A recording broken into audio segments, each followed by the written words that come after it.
오늘 이 고난주간을 시작하는 여러분 모두에게 하나님의 은혜가 함께 하시는 복된 한 주간이 되기를 간절히 축원합니다.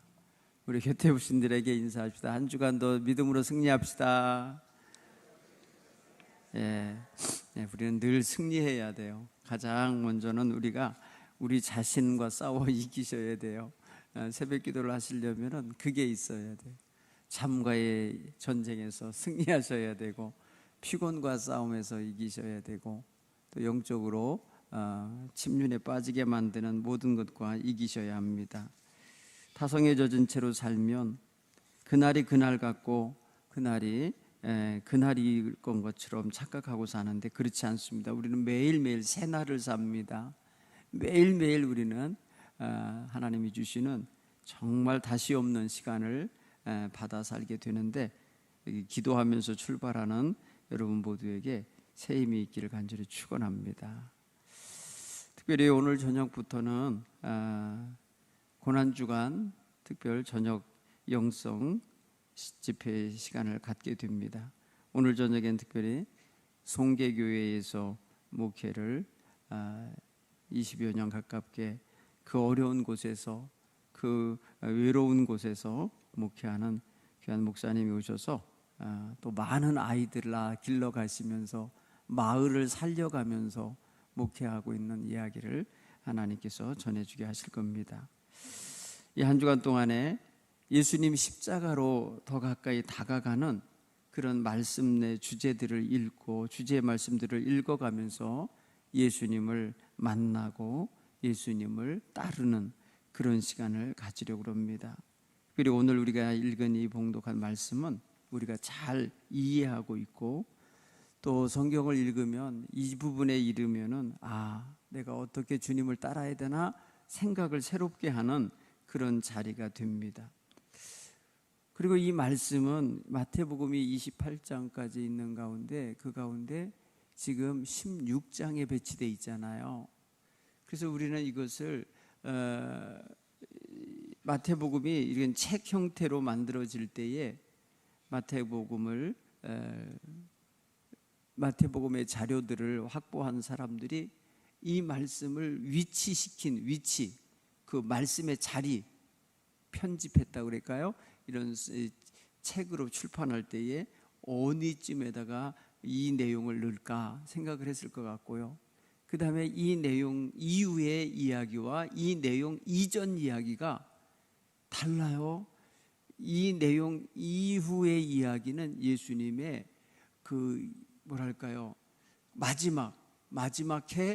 마지막 부분의 삶에 집중되어 있어요.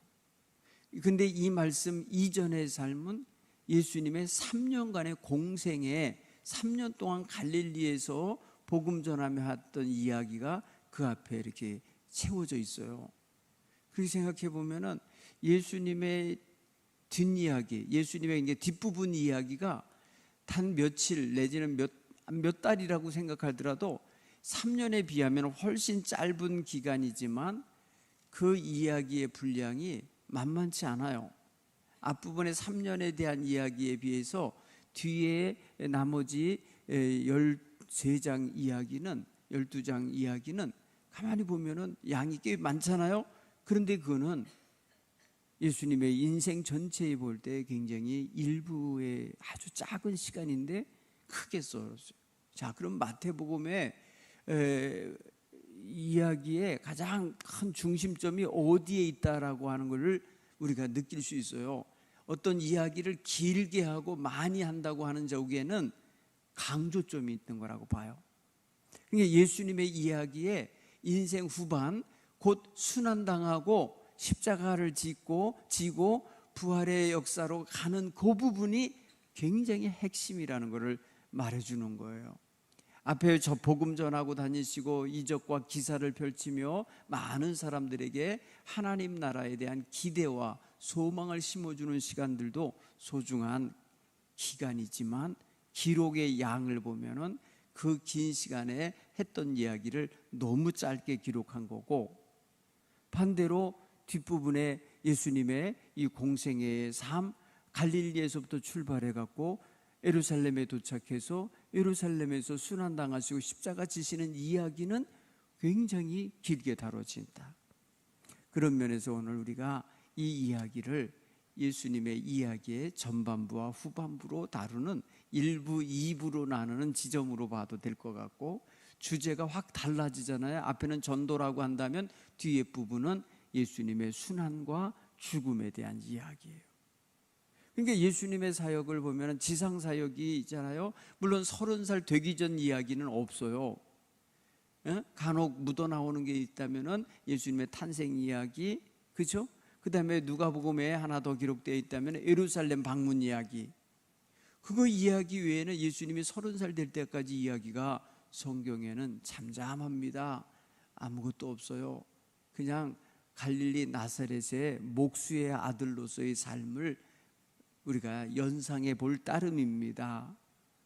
그런데 예수님의 공생애를 위하여 세상에 등장하시는 이야기서부터 복음서가 본격적으로 써 있다 생각하면은 예수님의 생애 전체의 10분의 1, 33년이라면 그 중에 3년의 공생애 정도 이야기가 담겨 있는 거예요.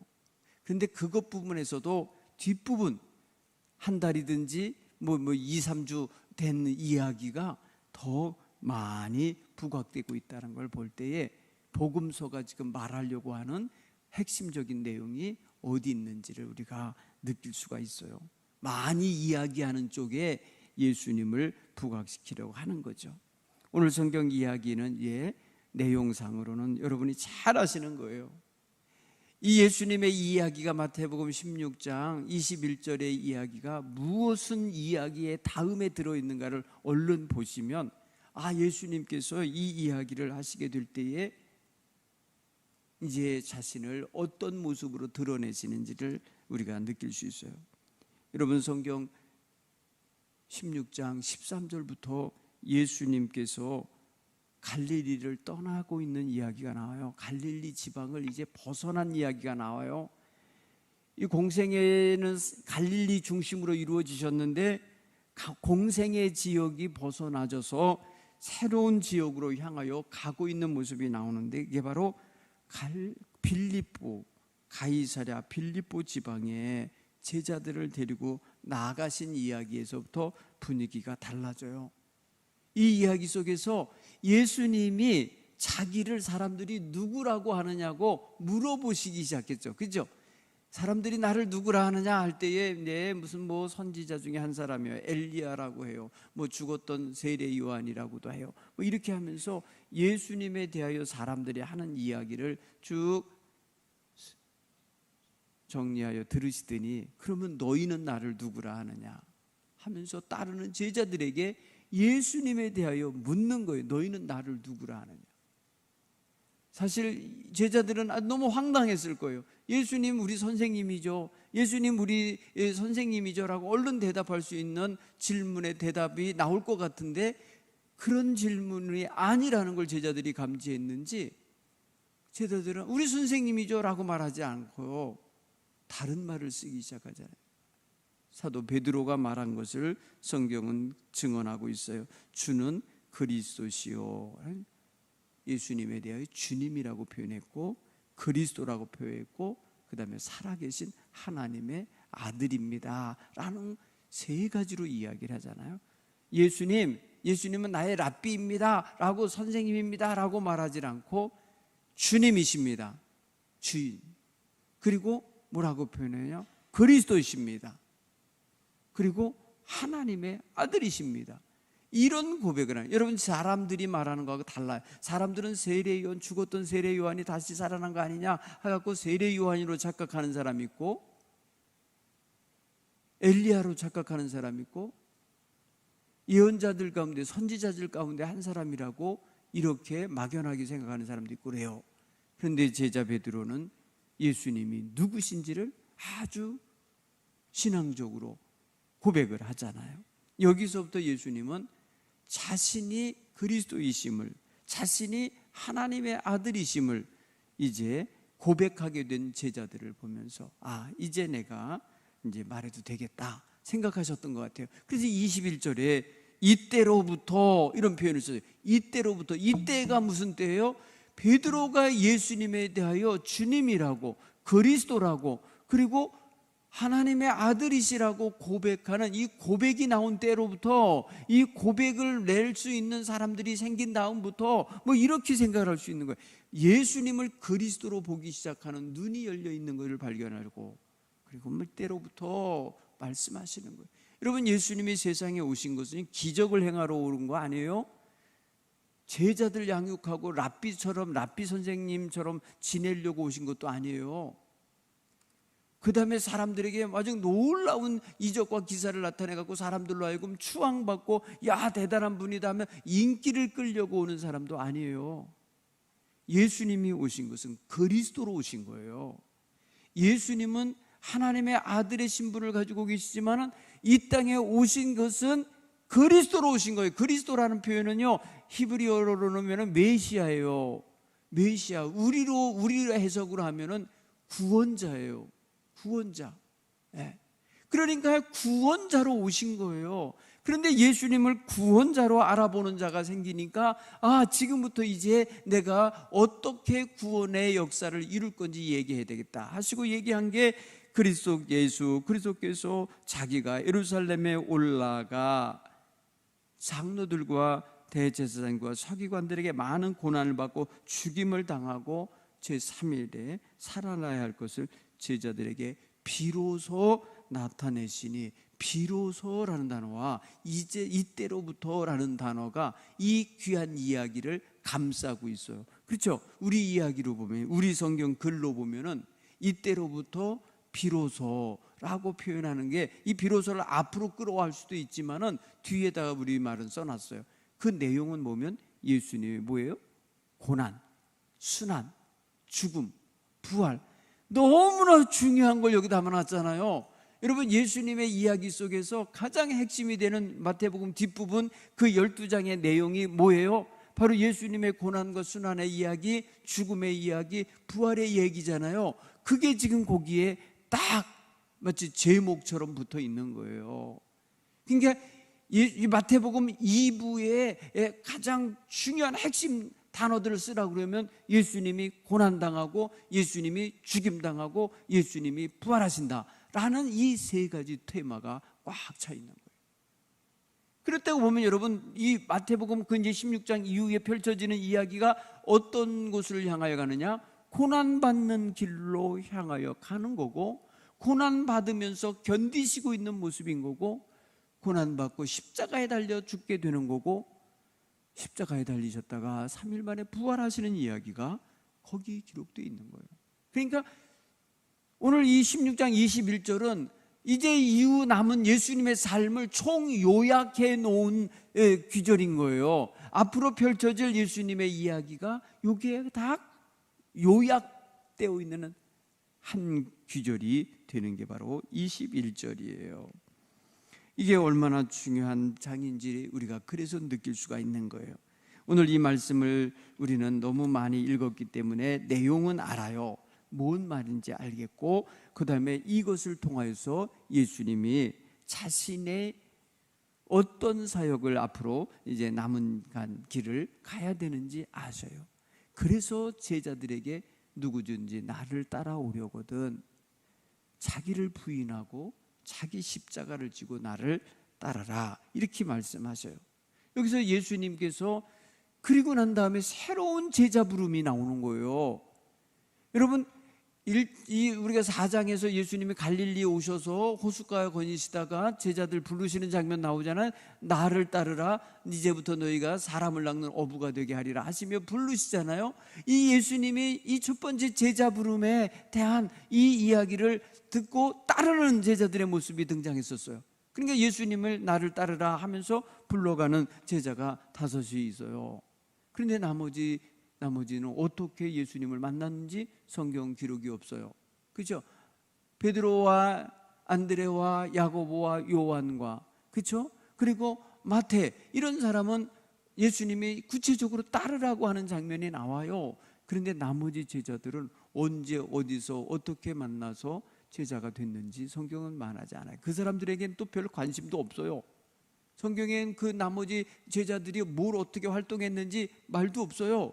그렇죠? 그러니까 아주 이 성경은 굉장히 한쪽 부분으로 이렇게 치우친 척으로 기록이 되어 있는 게 분명해요. 그러니까 이제 두 번째 제자들을 부르는 데 있어서는 누구는 나를 따라라 이런 표현하지 않으시고 누구든지라는 단어를 쓰시면서 누구든지 나를 따르려면 자기를 부인하고 자기 십자가를 지고 따라야 된다고 하는 아주 보편적이고 넓은 범위의 제자들을 부르고 있는 거예요. 사실은 이게 진짜 제자 부름이에요. 저는 이게 진짜 예수님을 따르는 자가 결단해야 될 내용이에요. 우리가 예수님을 따르는 사람들로서 예수님 앞에 다가가는데 예수님을 기적자로 정말 나에게 뭔가 한 수 가르쳐 주실 어떤 교육자로 아니면 내가 정말 저분에게서 어떤 희망을 걸어서 희망을 내가 소원을 성취하게 해주실 그런 분으로 생각하고 따르고 있는 이런 모습이냐, 아니면 정말 내가 주님으로 나의 주인으로 나를 이끄시는 나의 목자로 나를 구원하실 구원자로 믿고 따르느냐 이거예요. 여러분 이 두 번째 이 제자 부름에는 반드시 믿음이 없이는 못 따라가요. 두 번째 이 예수님께서 부르시는 제자 부름의 이 말씀에 응답하려면 믿음이 있어야만 해요. 자기를 내어주는 희생과 헌신의 결단이 있어야 돼요. 처음 예수님의 제자들을 부를 때는요, 믿음 없이도 기대와 희망과 자기의 어떤 욕망과 어떤 호기심 가지고도 따를 수 있는 거였어요. 왜? 사람들이 그렇다고 하니까, 사람들이 위대하다고 하니까 따라 나설 수 있을 그런 거예요. 그런데 지금 죽음으로 향하여 가시며 십자가를 향하여 가시며 제자를 부르시는 나를 따르는 자의 자세를 제시하시면서 나를 따르라 하시는 암시의 말씀을 하실 때에는 반드시 주님이 나의 그리스도라는 신앙 고백과 결단이 없이는 못 따라가는 길이에요. 그것 없이 쫄래쫄래 따라오는 제자들이 나중에 가서 말입니다, 예수님과 동행하는 자리에서 벗어나게 되는 거예요. 이걸 가만히 보세요. 물론 고백한 자조차도 나중에 가서는 주님의 십자가의 자리까지 동참 못하죠. 그러니 지금부터 부르는 이 부르심에 응답하려면 우리는 굉장히 많은 것을 포기하고 내려놓지 않으면 안 돼요. 그래서 자기를 부인하라고 그러는 거예요. 예수님을 따르는 길이 자기를 부인하는 것과 연결이 된다고요. 그렇게 생각해 보면 예수 믿는 건 그냥 교회 다니는 게 아닌 거예요. 그러니까 그렇죠. 교회 출입하는데 왜 나를 부인할 일이까지 생겨요? 그건 아닐 거예요. 이 예배당 드나드는다고 해서 되는 게 아닌 거예요. 예수님을 믿고 따른다는 거는 자기를 부인한다는 자기 포기 선언, 자기 내려놓음의 선언이 이루어야 되는 거죠. 자의 고집과 자의 비전과 자의 어떤 지금까지 살아왔던 주의 주장을 다 주님의 뜻 앞에서는 꺾을 수 있고 내려놓을 수 있고 뽑을 수 있는 이러한 주님 중심의 삶, 주님 제1순위 삶, 이게 가능해야 가능한 거예요. 그렇죠? 우리가 주님을 제일 앞에 두고 살고 있는가 보십시오. 주님 앞에서 나의 모든 욕망과 계획과 나의 모든 비전과 꿈까지도 내려놓을 준비가 되어 있는가, 자기를 부인하고 있는가를 보셔야 된다.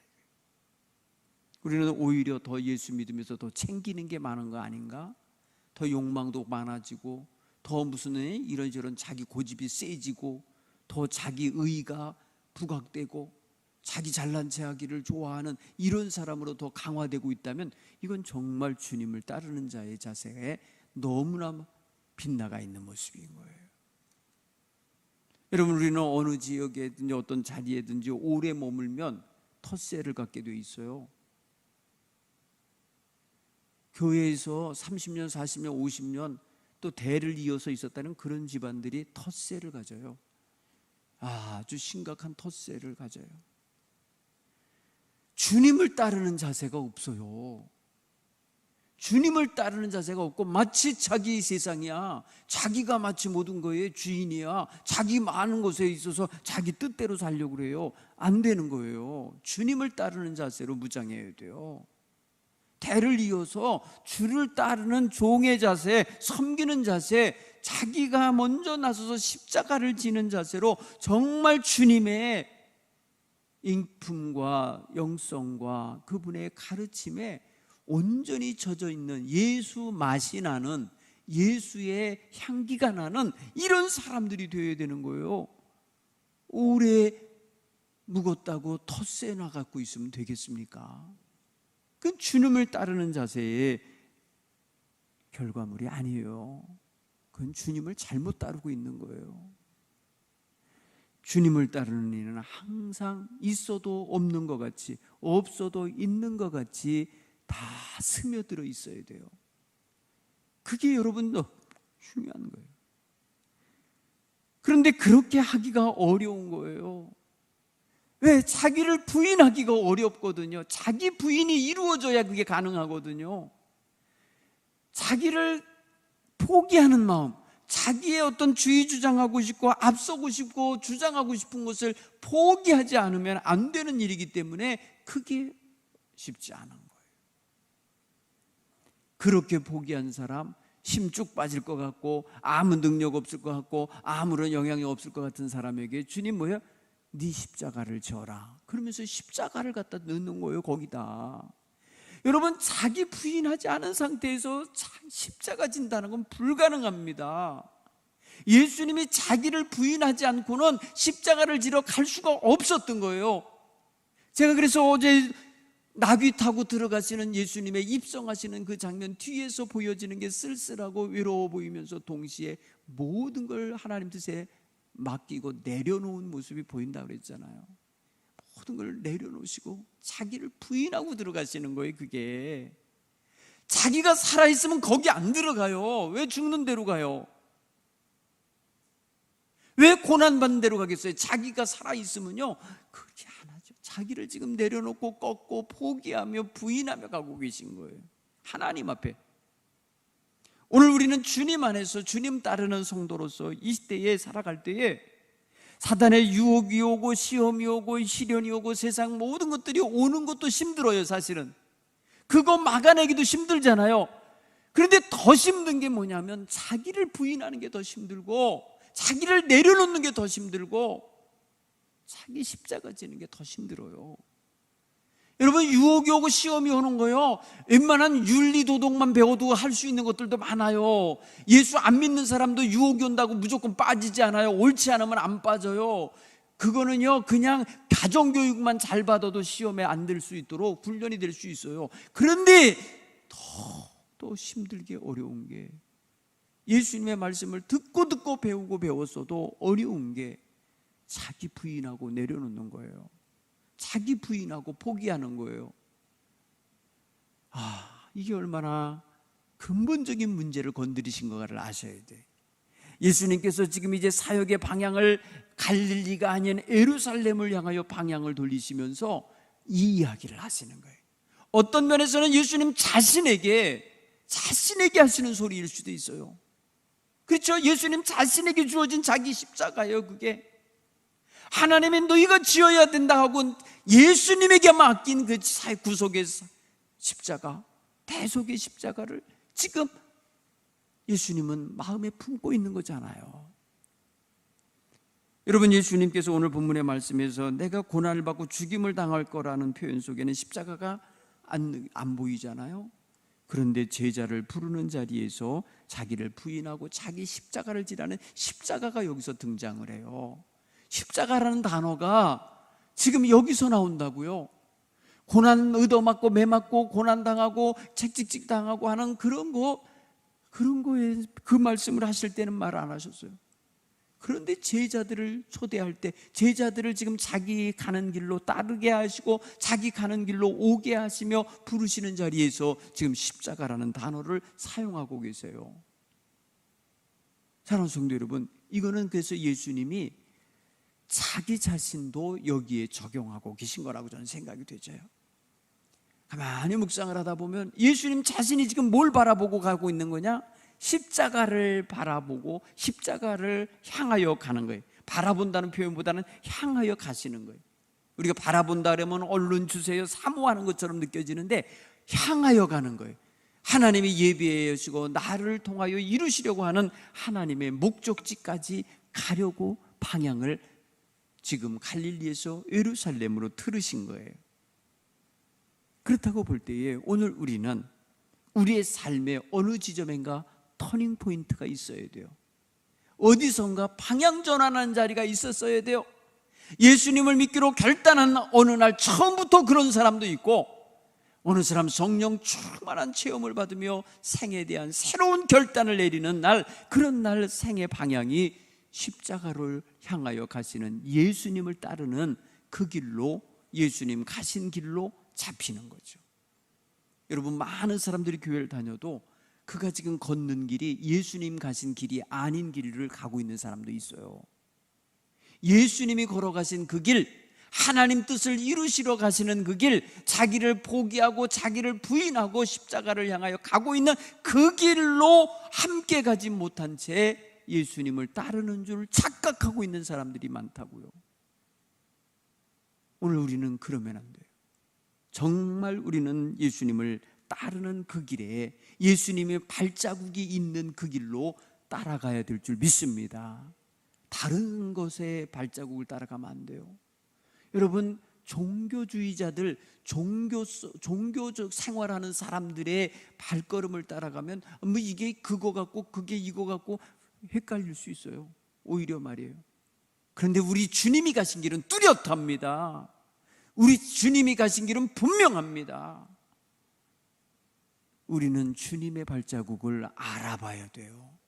우리가 눈길을 걸어갈 때 이게 내 아버지가 간 길인지 이웃집 아저씨가 간 길인지 사냥꾼이 간 길인지 이걸 알려면 우리 아버지 신발바닥에 무늬가 어떤 건지를 알아야 금방 따라갈 수 있어요.